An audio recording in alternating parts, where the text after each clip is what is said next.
boa tarde, meu quarto ano. A aula de hoje, ciências. Vamos pegar o nosso módulo 3, por favor. No nosso módulo 3, nós vamos lá para a página 228.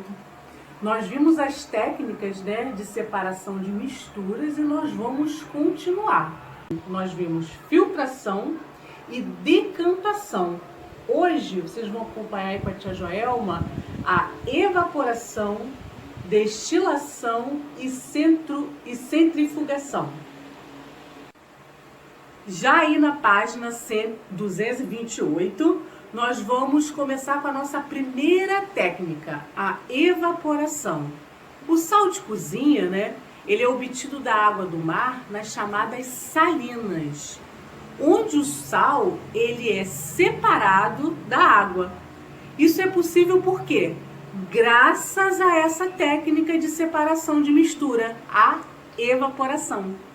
A evaporação, ela é uma técnica de separação de mistura utilizada para quê? Para separar tanto os componentes solúveis como os insolúveis em água. Nessa técnica, a mistura, o que acontece? Ela é aquecida e a água evapora, separando-se do resto da mistura, do restante, da mistura. Vamos acompanhar aí abaixo com a tia Joelma. Abaixo você vê a separação do sal nas salinas. Na primeira imagem, a água do mar é encaminhada a tanques rasos que recebem luz solar diretamente. Aí você vê as imagens dos tanques de evaporação em salina em Cabo Frio, aqui na região dos lagos, no nosso estado do Rio de Janeiro. Ao lado, após certo tempo, a água evapora, restando o sal, que é retirado do fundo do tanque. Aí você vê o trabalhador, ele está recolhendo o sal dos tanques de evaporação em salina. Aí já é em Araruama, também na região dos lagos, aqui no Rio de Janeiro. O sal obtido após a evaporação nas salinas não pode ser diretamente consumido pelo ser humano, tá? Esse sal, ele precisa passar por vários processos, que inclui a adição do iodo. O iodo ele é um nutriente essencial ao funcionamento adequado do organismo e deve ser consumido diretamente em pequena quantidade na alimentação. Então, se vocês observarem, quando o responsável fizer as compras do mês e comprar o sal, no pacote do sal vocês podem ver lá a composição, na embalagem, que você vai localizar o iodo, que é o iodado, Ele fica na embalagem. Lembra de, quando puderem, vocês darem uma olhadinha na embalagem. Epa, de onde vem esse barulho? Eu conheço esse barulhinho de algum lugar. Eu tenho quase certeza que esse barulho é de... pipoca! Eba! Eu sabia! Ops! Está faltando alguma coisa. Xiii, esqueci de colocar sal. Ué, mas... de onde vem o sal? Do saleiro. Toma, Kika. Ninguém entende as minhas perguntas. Eu entendo, Kika. O sal vem do mar. Já reparou como a água do mar é salgadinha? Dentro dos oceanos existem milhões e milhões de toneladas de um mineral chamado sal. O sal que você usa em casa é separado da água do mar em um lugar chamado salina. Nas salinas, a água do mar é puxada e filtrada para ficar mais pura. Mas como só chegou até minha pipoca?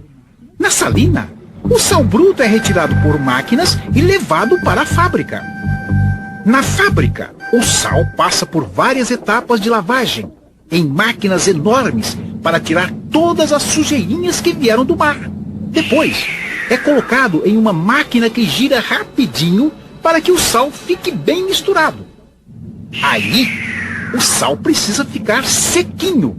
Para isto, ele é colocado nestas máquinas a uma temperatura de 400 graus. No final, os técnicos do laboratório fazem alguns testes para ter certeza que o sal já pode ser embalado e seguir para as lojas. Em uma delas, a sua mãe comprou o sal e colocou dentro de mim. Uau! Que legal que é o sal! Legal? O sal é sensacional! Além de ser um excelente tempero, ele é muito importante para a saúde. O sal circula pelo seu sangue, ajudando o funcionamento do cérebro e facilitando a digestão de alimentos. Mas atenção! Exagerar no sal pode fazer mal para a saúde, causando problemas de pressão e nos rins. Agora uma receita salvadora. Misturando 2 colheres daquelas de café com sal, 2 colheres de sopa de açúcar e 1 litro de água fervida, temos um excelente soro que previne a desidratação infantil. Mãe, quero mais pipoca com bastante sal, que veio da água do mar, que foi para a salina e depois foi para a fábrica, onde foi lavado e depois misturado e seco e depois embalado e transportado para o supermercado e depois foi comprado e na minha pipoca foi colocado e ela ficou com gostinho salgado. Nossa, Kika, de onde vem tanta sabedoria? Se eu contar, você não vai acreditar.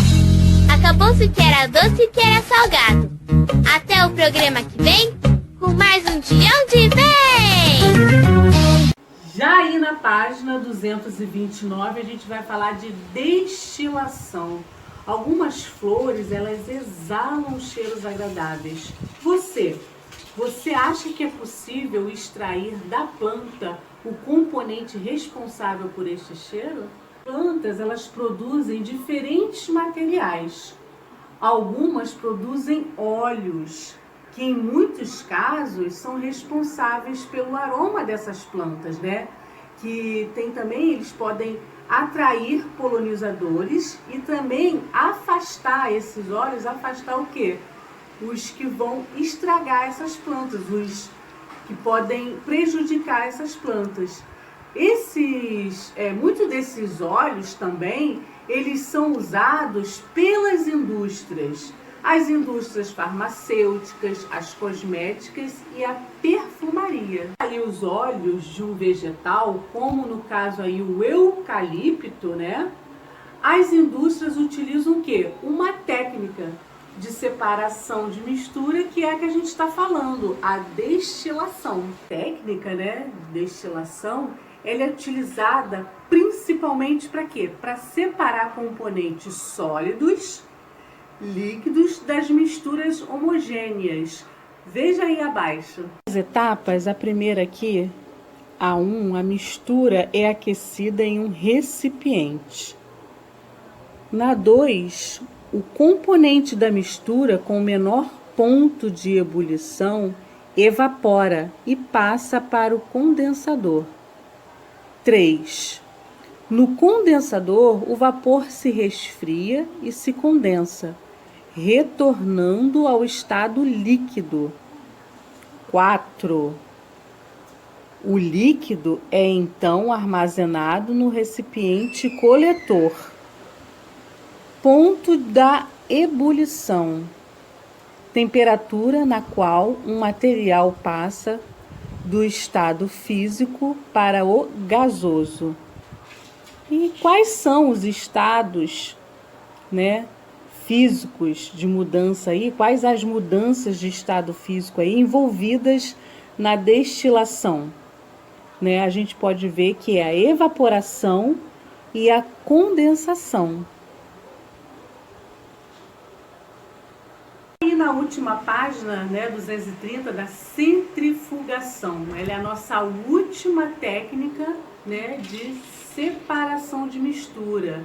Tá? Ela possibilita a separação de componentes sólidos e líquidos de uma mistura, que é a centrifugação.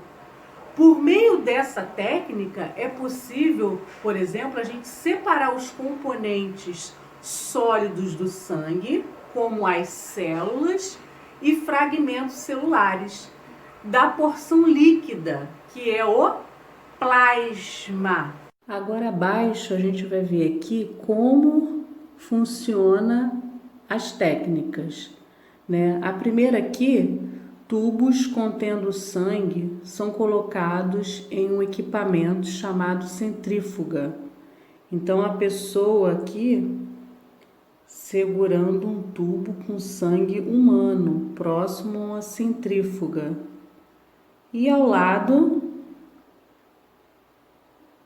na centrífuga, os tubos giram em alta velocidade, fazendo as células e pedaços celulares se separarem do plasma. Aí você vê o plasma, células e fragmentos celulares. Aí você vê a pessoa segurando tubos com sangue humano centrifugado. E abaixo a gente tem um texto de hemograma. O hemograma é um exame que ajuda a avaliar a saúde do corpo por meio da análise da quantidade e da qualidade das células do sangue. Em geral, os médicos pedem esse tipo de exame para identificar algumas doenças que influenciam a composição do sangue, como a anemia. A anemia ela pode ser relacionada a uma baixa quantidade de hemácias no sangue e a determinados sintomas, como fraqueza e fadiga. Aqui você está vendo uma pessoa fazendo uma coleta de sangue para realizar um hemograma. E aí fica uma perguntinha, uma curiosidade, né? Você já precisou fazer um hemograma, né? Por quê? Essa pergunta, ela vem com o quê? Com o intuito que a gente tem que sempre estar cuidando da nossa saúde, né? Tendo atenção à nossa saúde. A tia vai deixar aí atividades para vocês fixarem aí o conteúdo. Qualquer dúvida, vai lá no privado da tia Joelma. Lembrando que estamos de semana de prova. Façam devagar, devagarinho. Prestem bastante atenção, tá bom? Boa sorte a todos. Fiquem com Deus e se cuidem. Vá.